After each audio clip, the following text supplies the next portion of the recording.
مسکین مقروض کا قرضہ ادا کرنا زکوٰۃ کی مد میں، اگر اس کی اجازت ہو تو زکوٰۃ ادا ہوگی، اور اگر اس کو علم اور اجازت نہ ہو تو زکوٰۃ ادا نہیں ہوگی۔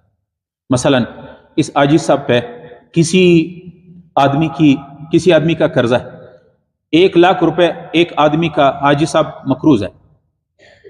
عاجز صاحب کو پتہ نہیں ہے، میں گیا جس کا عاجز صاحب کے اوپر قرضہ ہے اس بندے سے کہا یار فلان عاجز صاحب کے اوپر آپ کا قرضہ ہے، یہ لے لو قرضہ۔ عاجز صاحب کو یا علم نہیں ہے نہ اس سے میں نے اجازت لی ہے، بس میں نے اس کا قرضہ ادا کر لیا اور اپنے دل میں نیت کی ہے زکوٰۃ کی، اس طرح زکوٰۃ ادا نہیں ہوگی۔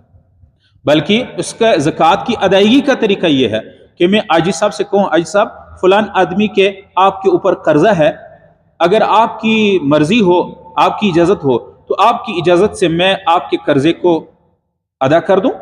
عاجز صاحب کہیں بڑے سے بے شک، خوشی سے آپ میرے قرضے کو ادا کریں۔